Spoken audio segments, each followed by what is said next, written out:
right, Kelley. Kelley, I don't think you read either, by the sounds of it. I do, actually. Well, you didn't read the book. Wow. Wow. Right in the middle. Right. The way she scores. Scores? Scores. Thank you. What time is it early? It's not even. Triple espresso, did you have one yet? No? Not yet. I have my double. Okay. So, Yeah. staring. Well done. Flabbergasted. But it's shout out, Sam. Yeah.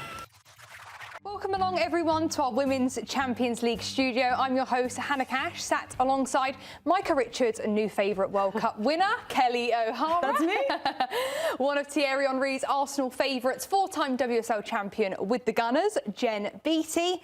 And a new favourite joins our team, fresh from the pitch. She played for such European giants as Bayern Munich and Chelsea. And here in the US, she won 2 WPS titles and played in the NWSL for the Orlando Pride and Angel City FC. Welcome, everybody, to the show, New Zealand legend, Ali Riley. Thank you. Right in the middle. Right. The way she scores. Scores? Scores. Thank you. What time is it early? It's not even.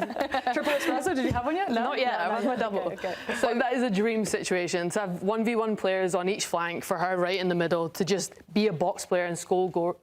Oh, my goodness. Somebody cut her off. Skulls. Should I just take it to break? Yeah. Okay, there we go, everybody. Skulls, that's a funny one. Okay, everybody, after this short... Very, very proud of. 100%. And Kelley, you've got your bestie next to you. I do. Let's go. This is actually why I'm here. I ordered it up. No, this is so fun. I can't believe that you literally just played your last game 9 days ago, but you're here now. We're going to have fun. You're going to be excellent at this. And I love that you're at this desk. What do you think it will be like watching games? News coming out of the Chelsea starting lineup is that Naomi Gurmit is back starting. Huge news. She hasn't started a game since July, Kelley. Yes. But you said, look, it's such a great game for her to start at because it's St. Polten. Yeah, we have to be honest. Yeah, exactly. I don't want to disrespect St. Polten. You know, we never know what they're gonna throw at them tonight. But I will say I'm a bit surprised to see her start in her first minutes back with this team since July. But hopefully they manage her properly. That's my concern. And by starting, she could come on. She can start the game, come out at half, even come out in 30 minutes if they have to, and as opposed to going in as a sub and needing to take her off prematurely or not be able to finish the game. So I'm just happy to see her back on the field. I've missed seeing her. I'm excited to see what she can do for this Chelsea team and with this Chelsea team this season in the WSL, but also specifically in Champions League because, again, like I said, you guys know, I'm Chelsea winning in this thing. So I would like her to be a part of it. Ali, as well, you've played up against her as well. What's she like to come up against as a player? I can imagine it's not the easiest task. Yeah, she's what I like to call a fox in the box. She is dangerous, she's clinical, she's aggressive, she has a nose for the goal. And I think even if you have 1-2 players on her, when she knows there could be a chance for a rebound or how she gets up in the air. And the issue is here, too, if you're going to put extra numbers on her, you're leaving someone else open. So especially with this Lyon team and what they have in the attack, they couldn't really afford to put extra numbers on Ada. So brilliant goals. I think we have a picture of you two playing up against each other. Oh, yes. I'll say Going New at the ref, Zealand. Ali. New Going at the Zealand. ref. Both of you yelling at the ref. Going to play or This is probably when we were backed up in our box trying to eke out the 1-0 win in the opening game of the 2023 World Cup. And I'll say, we did come out on top in this one. Oh, good. Lovely. I was trying to get the game to finish, and she was trying to get more time. Draw for Real Madrid. I definitely was. Scottish Galactica. She's just an incredible footballer. Yeah. And look, we hyped up Linda Caicedo, rightly so. I think she was nearing an assist, but when you need that bit of quality, when you're controlling a lot of the game's possession, a lot of chances, you just need that bit of luck/class from Caroline Weir. I hyped up Real Madrid so much before. I feel like it wasn't good for them. Me too. I was with you. We were in that boat together. It was tough. Yeah, it was tough for them, but I mean, Weir stepping up when they needed it the most. I think it just shows that Real Madrid, they didn't give up. No. They were down most of the game, but they didn't give up. They were fighting the last 15 minutes. They were literally sitting inside of Paris FC's 18-yard box, and they were just there. And it took a Hail Mary off a long ball, bad clearance from Paris FC, and Real Madrid made it happen. And I think they were expecting, and we were expecting 3 points from them. They go home with a 1 point. I think it still keeps them in that top tier of this table.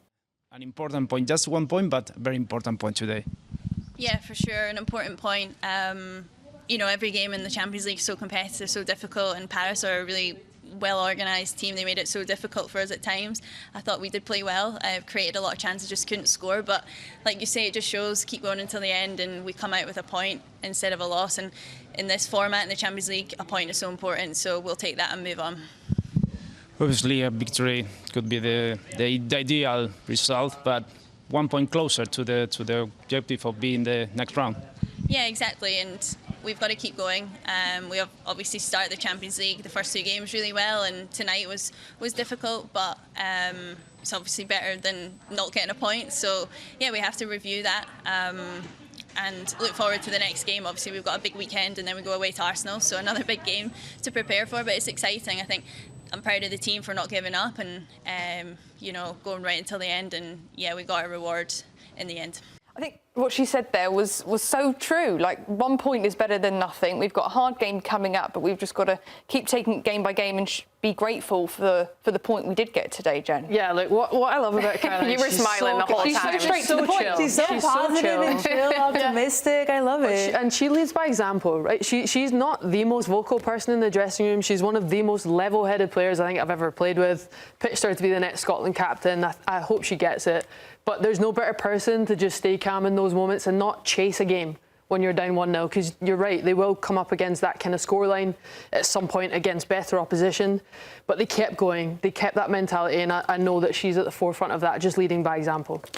But let's quickly talk about Lyon, specifically Hegerberg, Kelley. She's now got 69 goals, which is the most any woman's ever gotten in this competition. We know you're big on her. Yeah, I am big on her. So much for good reason. In the pre-show, we were talking about Renard and we were talking about Pop, and I said, you know what, I want to talk about Hegerberg because she does things like this in this competition. She is the all-time scorer now, and we can see why. She is a threat in the box. Anything that comes around her, she's a goal scorer. She has a nose for the goal. She's furious in the air. She's just not somebody you want to be up against. I love it with striker's instinct. She took her goal so well, following it up all the way into the 6-yard box and then absolutely climbing for that set piece. Pop her goals. 100%. 69 goals, most any woman's ever gotten in this competition. Absolutely flying at the moment. It look too easy. She does. She truly does. She's so good. She makes it look effortless. Yes. Yeah. That is, it's the one thing is what she does, like what she's able to do, but then how she makes it, like I'm telling you, I've been on her team, I've watched her play, and I'm like,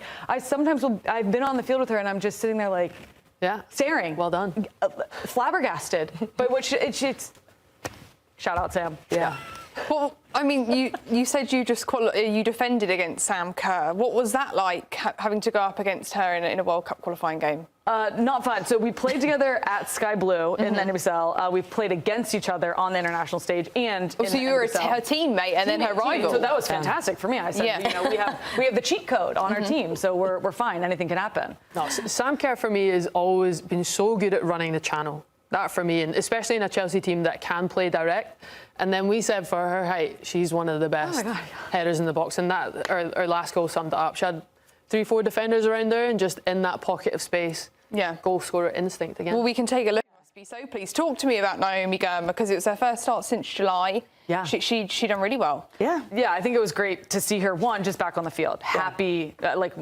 If you are a fan of soccer, you want to see Naomi Gurma on the field. Full half. Exactly, yeah. And so for her to come out, we spoke about it before, this game probably not going to be tested, so a great opportunity to start and just get her feet wet, get back on the field, you know, get the passes in, just get comfortable. And, you know, it's a Champions League match, so there is this heightened pressure. Yeah, she got to feel it. But it was I feel like the perfect balance for her to step in. I feel like when you're 45 minutes is your cap as well, you want to start the game. When you're coming back from injury, you want to start it, you want to feel good, you want to feel warm going into it. I think that was amazing for the manager to give her that opportunity. But I think tonight in general, having seen a lot of players come back from injury, Lauren James as well getting off the bench, this was a huge confidence boost for Chelsea, knowing, you know, you've dropped to second in WSL, you were maybe expected to score more goals against FC 20 at the start of this competition. So tonight was big for them to get multiple, to put 6 past St Polten was huge for the club. What did you make of it then? I listened to the book, read the book, don't read same either. thing. All right, Kelley. Kelley, I don't think you read either, by the sounds of it. I do, actually. Well, you didn't read the book. Why Wow.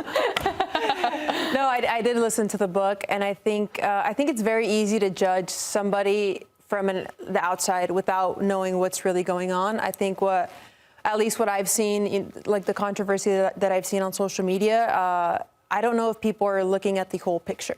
So I think for her, maybe it's a bit unfair to be judged. And also, as a female soccer player, I feel like we're damned if we do and we're damned if we don't. Read it or listen to it. Read it or listen to it. Listen to the book while you're running, which Kelley doesn't do. Which I can't do. Doing a lot of reveals of what we can and cannot do here.